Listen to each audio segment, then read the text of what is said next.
क्या आपको फोल्डर के बारे में पता है? कंप्यूटर में एक फोल्डर नाम की चीज होती है, यानी एक डब्बा सा होता है जिसे हम कंटेनर कहते हैं। अक्सर आप घरों में भी अपने देखते होंगे, तो चीनी का डब्बा, चाय पत्ती का डब्बा, बहुत सारे हमारे पास सामान होते हैं, उनका एक डब्बा होता है। तो घरों में वो सामान हो गया, और सामान को ही वास्तव में हम डेटा कहते हैं।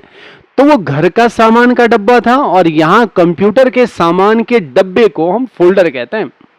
अच्छा, सामान जो भी हो उसे डेटा ही कहा जाता है, चाहे घर का सामान हो, हाँ वो घर का डेटा है आपका। पर कंप्यूटर के डेटा में तीन बातें आपके पास आती हैं: फोल्डर, फाइल और शॉर्टकट। ये आपका डेटा है, कंप्यूटर की इंफॉर्मेशन है। अब इन्हीं सारी चीजों को एक जगह पे आपको इकट्ठा करके रखना है, एक डब्बे के अंदर रखना है, तो वो काम आपका फोल्डर करता है। पर हम इसके ऐसे व्यवस्थित नहीं कर सकते, और ऐसे बोल भी नहीं सकते कि डब्बा डब्बा डब्बा, है ना। तो इसको हम व्यवस्थित करने के लिए ऐसा कहते हैं कि जो आपका फोल्डर है वो डेटा मैनेजमेंट का एक टूल है। आपके डेटा को मैनेज करने का काम करता है फोल्डर। दिखता कहां है, कहां रहेगा? देखो जी, सबसे पहले ये आपका डेस्कटॉप है, और यहां पे आपने माउस से दायां क्लिक करा है, धीरे धीरे नीचे की तरफ न्यू का सिलेक्शन किया, और यहां जो आपको दिखाई देता है सबसे ऊपर, ये आपका फोल्डर है। इस तरीके से दिखाई देता है हमारा फोल्डर। आप इसका नाम भी बदल सकते हैं, जो नाम आपको रखना। पर देखो, शुरुआती दौर में ये न्यू फोल्डर के नाम से ही दिखाई देता है। अच्छा चलो जी, ये फोल्डर बन गया। आपने कहा डेटा मैनेजमेंट का टूल है, मैंने कहा हाँ, आपका ये एक डब्बा है, और इसके अंदर आप बहुत सारा सामान रख सकते हो। कैसे रखेंगे? मैंने कहा ये मेरा एक सामान है, इसको इसके अंदर रख दो, यहां से जगह खाली हो गई। देखो, ऐसे एक एक करके रखूंगा तो बहुत सारा टाइम लग जाएगा। ऐसा करो ना, सबको एक साथ रख दो। हाँ जी, आप ऐसे सेलेक्ट कर सकते हो चीजों को, ऐसे सेलेक्ट करके इसके अंदर आपने रख दिया। अब सारी चीजें आपकी व्यवस्थित हो रही है।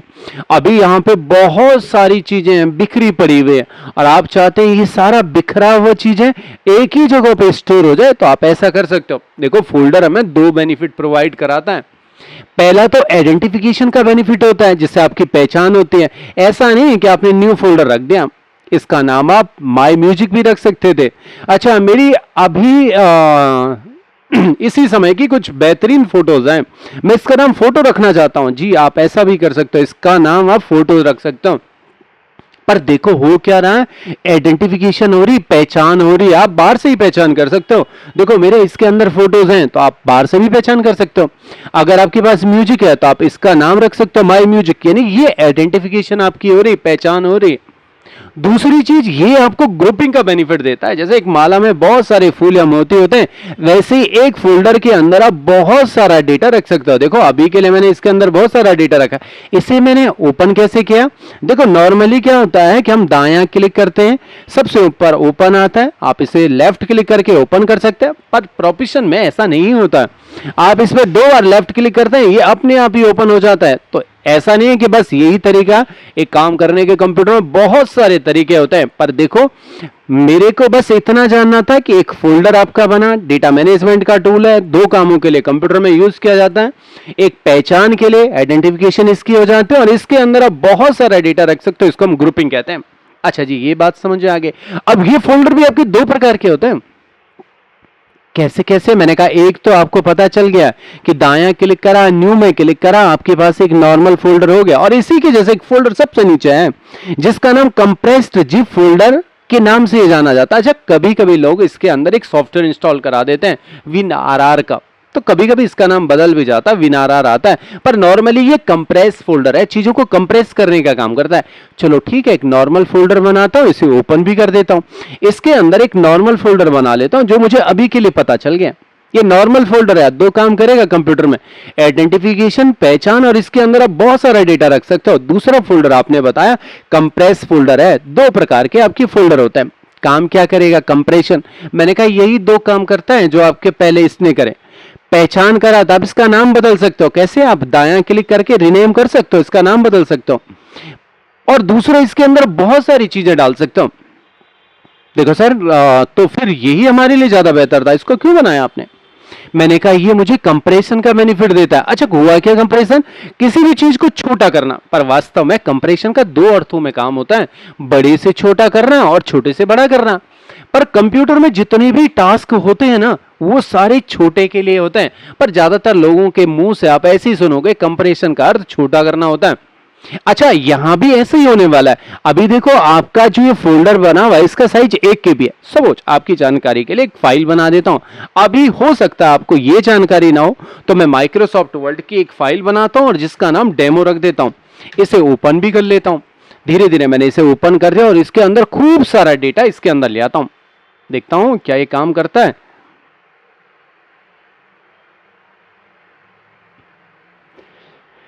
मैं एक काम कर लेता हूं, 16 वाला वर्जन थोड़ा सा काम नहीं कर रहा है, तो मेरे पास 21 का एक इसका संस्करण है, इससे ही ऑन कर देता हूं। यहां से मैंने, और मेरे पास माइक्रोसॉफ्ट वर्ड ओपन हो गया। अच्छा, मैं इसमें काम कर लेता हूं, एक कमांड ले लेता हूं। माइक्रोसॉफ्ट की तरफ से रैंडम की कमांड मिलती है, पूरा नाम रैंडम में, कुछ भी इसका मतलब होता है, बट इसे सॉल्ट में रेंड कहा जाता है। और इसको मैं ओके कर लेता हूं, तो माइक्रोसॉफ्ट अपनी तरफ से कुछ भी बकवास सी मेरे को यहाँ पे दिखाई देता है। अच्छा, इसे मैं सेव भी कर देता हूं। Ctrl+S कमांड का इस्तेमाल करें, पर वास्तव में आप यहाँ से सेव कर सकते हैं। अच्छा, मुझे अब जानकारी जो चाहिए, इस डेमो को देख लेता हूं। इसका साइज है 17 KB। आप कह रहे थे कंप्रेस होता है, कंप्रेस का मतलब है छोटा करना। देखो जी, मैं इसको यहां से पकड़ के इसके अंदर डालना चाहता हूं। एक तो तरीका है लेफ्ट क्लिक करके आप ऐसे खींच के डालें, ऐसे मूव होता है। पर मैंने कहा नहीं, मुझे ये बाहर भी चाहिए, तो मैंने इसको राइट क्लिक करा और इसे कॉपी कर दिया। डेटा ट्रांसफरिंग का एक माध्यम होता है, जहां से लेते हैं वहां कॉपी करा, जहां डालते हैं वहां मैंने पेस्ट करा दिया। बहुत आसान सा काम हो गया। अब देखो, जब मैंने किसी नॉर्मल फोल्डर के अंदर इसे डाला है, तो इसका साइज वही है 17 KB, जो आपको बाहर भी दिख रहा होगा, है ना। 17 KB इसका साइज है। पर अगर मैं इसी को कॉपी करके Ctrl+C, इसकी शॉर्टकट कमांड होती है, और इसके अंदर अगर इसे पेस्ट करा देता हूं, अब इसके साइज में परिवर्तन आ गया। देखो कैसे पता चलेगा, ये आपको कहता है कंप्रेस करके साइज मैंने इसका 14 कर दिया, पर वास्तव में इसका साइज 17 KB था, किलोबाइट जिसे कहते हैं। और इसने कहा 17% मैंने रिड्यूस करा है चीजें। तो ये जो कंप्रेस फोल्डर होता है, ये चीजों को छोटा करने का काम करता है। कंप्रेस, ठीक है, आपकी बात हमने मान भी दी, छोटा करेगा। पर कहाँ यूज होगा इसका? मैंने कहा देखो, इंटरनेट में इसका बहुत सारी बार इस्तेमाल होता है। वहां पे दो लोग काम कर रहे होते हैं, एक सेंडर काम कर रहा होता है और एक रिसीवर काम कर रहा होता है। अगर आप इंटरनेट को कुछ भेजते हो या कुछ देते हो, तो उसको हम अपलोडर साइड कहते हैं। अगर आपने इंटरनेट से कुछ लिया है, रिसीव करा है, तो उसको हम कहते हैं डाउनलोडर साइड। तो दो लोग काम कर रहे होते हैं, एक डाउनलोडर और एक अपलोडर। यानी आप इंटरनेट को देते हो तो आप अपलोड करेंगे, इंटरनेट से लेंगे तो आप डाउनलोड करेंगे। अब यहां पे अगर मेरी कोई बड़ी फाइल होती है, तो उससे इंटरनेट में आने के लिए या जाने के लिए टाइम लगता है। ज्यादातर ऑपरेटर उसका जिप बना लेते हैं, उसको कंप्रेस कर लेते हैं। और अब यही फोल्डर अगर आप इंटरनेट में डालेंगे, तो मुकाबले 17 KB के 14 KB ज्यादा आसानी से जाएगा और ज्यादा आसानी से डाउनलोड भी हो पाएगा। तो इस तरीके हमारा फोल्डर काम करता है। ये थी एक छोटी सी जानकारी आपके लिए। आपका बहुत बहुत धन्यवाद श्री यंत्रम के साथ जुड़ने के लिए।